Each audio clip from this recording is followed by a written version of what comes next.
Hello ladies and gentlemen, and welcome back to my F1 2015 Kimi Raikkonen Career mode. Today you join me in what is a very wet Q1 at Austria. And for the first time I'm playing with no traction control whatsoever. If I'm perfectly honest, I played with medium traction control before, and now I've turned it completely off. And throughout all of qualifying and even the race, I struggled to get my foot on the throttle out of this bend, as you see there. That messed up many of my runs. For example, this one in Q2, the weather miraculously got better once we got to Q2. Also, this is my last race using the Thrustmaster 458 Italia wheel. Yeah, you can see that oversteer really ruins that run. Also, things don't get much better. Well, actually, here's a replay. I'm getting ahead of myself there.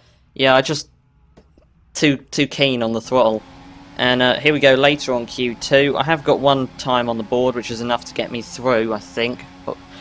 But here, I go for the inside of these guys, and then, well, I'd already committed, and then Verstappen decides to commit as well. So, yeah, that ends well. I think, yeah, not too well at all. Also, still with Ricciardo and Bottas here. I go up the inside of Bottas and get loads of oversteer on exit.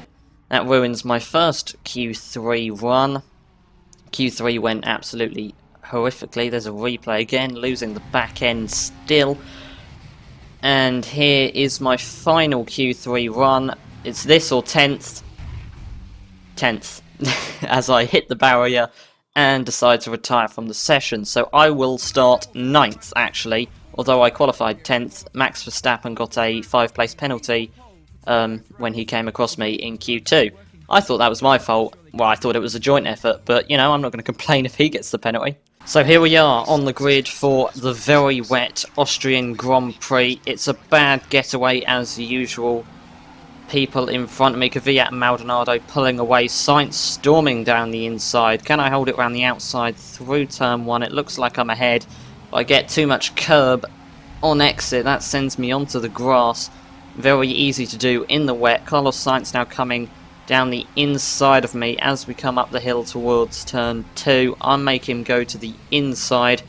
Can I hold it around the outside? He looks ahead, but he sort of gets held up by Maldonado, and a lot of oversteer on exit, but I am ahead of Carlos Sainz for 9th position nonetheless. Now at the end of lap 2, can I get past Maldonado into the second to last turn? I go for the inside very cautiously in these wet conditions. Touch of oversteer there, and I just fling it down the inside and use more than all the track on exit. Here is a replay, put it down the inside. That just compromised his speed, and then he just went so cautiously and slowly around the final turn that was just too easy, really. And the Lotus isn't very competitive. And now on the end of lap 5, everybody in front of, well, I think everybody else pits for intermediate tyres. And I stay out on the wets for, I think, 3 more laps, which in hindsight was a terrible decision. Here I am coming in for inters.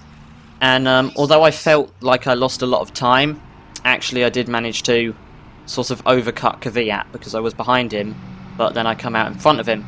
And that stint on the inters was very boring. Absolutely nothing happened. So here I am coming in for the soft tyres.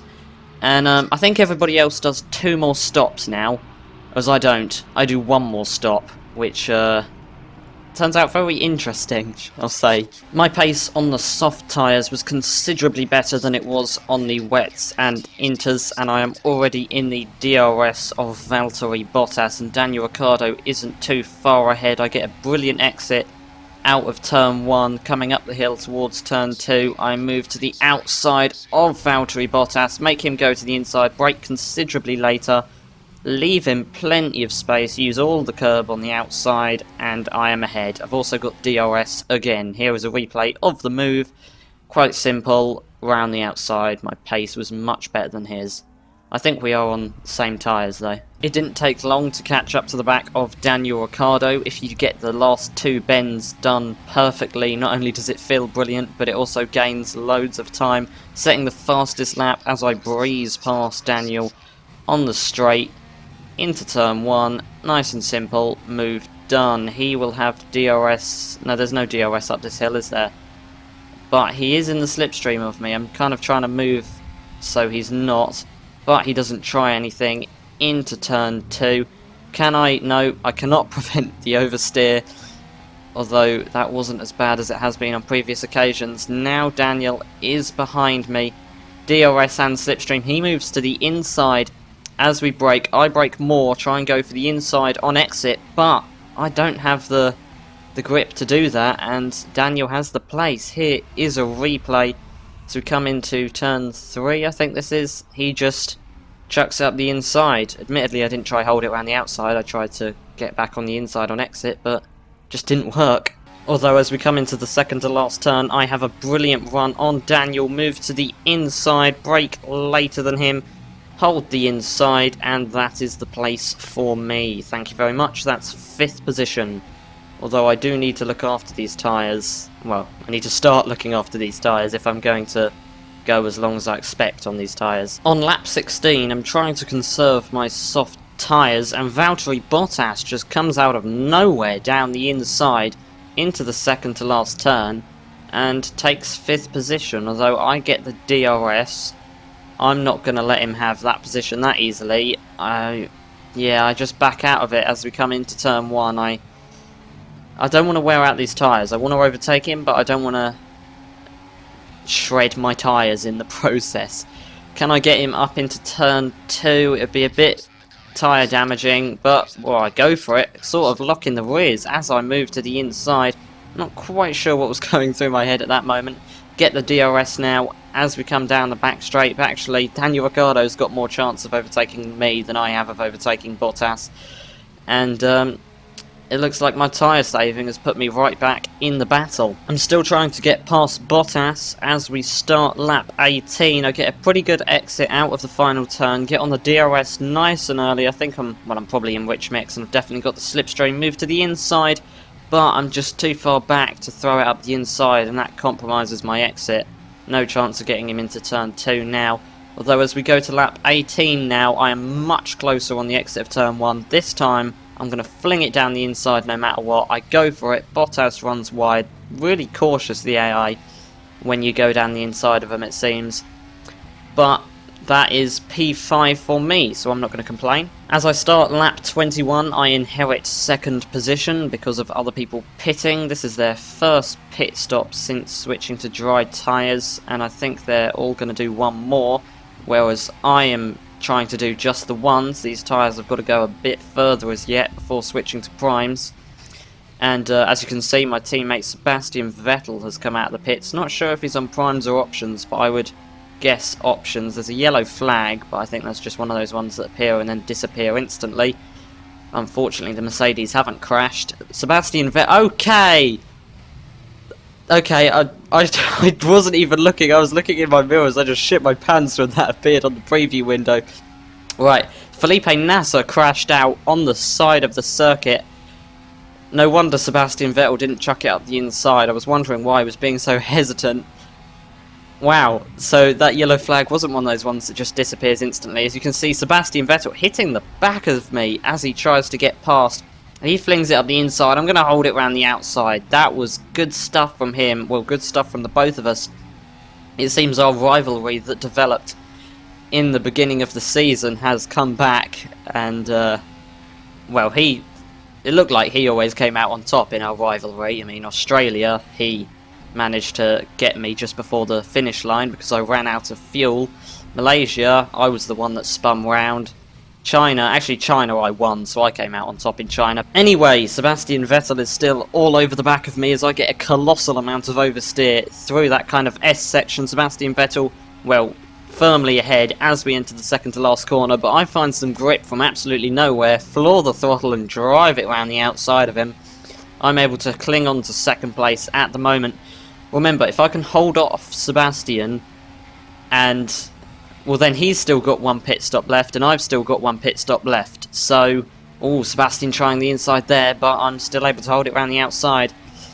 The thing is, we've both got 1 stop left, so if I can hold him behind, then I can finish in 2nd. It's unlikely, because he's about 4 times as fast as me round the bends, but I'm trying my best, and there's only 13 laps left to go. There's not long till my stop. Unsurprisingly, Sebastian Vettel and Nico Rosberg, who appeared out of nowhere, just cruise past me on exit of turn 2, but I pit at the end of that lap anyway for a set of the prime tyres, which should take me the 12 laps to the end of the race. Okay, pit stop from the Ferrari team, unlike some of the other ones I've had in this race, which have been about 14 seconds long. Well, that's an exaggeration. But I come out in 7th, behind Daniel Ricciardo and in front of Kvyat. But I think, well, I know all of those guys have got a pit, so I should be back up in 3rd or 4th after all of their pits. At the start of lap 29, I inherit 4th position when other people in front of me pit, although they are quicker and Felipe Massa does catch me quite rapidly towards the end of the race. And actually at some point that 4th became 3rd. I'm not quite sure why, but I'm not going to complain because that means I'm able to clinch the final podium position. Felipe Massa has a brilliant run on me towards the line, but he didn't overtake in time. That was close, but I had him covered all along, I think. And overall a good race, I think, considering how badly Q3 went, starting 9th. 9th to 3rd it's okay, it's a good improvement, although if I want to win the title I kind of need to be performing more consistently because my results are all over the place. Kimi casually strolling onto the podium as usual, looking too happy. He never looks that happy when he gets 3rd. That's why he needs to win in real life. I think he knows that though. And Rosberg winning again. I think Rosberg's probably won the most out of all of us. He almost definitely leads the Drivers' Championship. I'll show you the Drivers' Championship in a minute. Don't think I've actually showed you it once yet. So there we go. 2 Ferraris on the podium. That's good for the constructors. Interesting results. As you can see, Lewis Hamilton absolutely nowhere there. That's because Lewis Hamilton failed to finish. That's why I got 3rd position, because Hamilton was up there but failed to finish. A couple of penalties as well to various people, Sergio Perez and Roberto Merri, not quite sure what for, and 14 points separate the top 4. I'm in 4th, Nico Rosberg in 1st. I'm only 1 point behind Lewis Hamilton. Lewis Hamilton's DNF really helped the championship, otherwise he would have been much further ahead. But interesting stuff. Am I going to show you the Constructors' Championship? Hopefully. Anything weird? Yes, I am. We're only 10 points behind. Is that 10? That looks like 10 on my low-resolution preview. Anyway, thank you for watching this episode of F1 2015 Kimi Raikkonen Career Mode. I hope you enjoyed it. Like and subscribe if you did, and I will see you next time. Here's the new outro.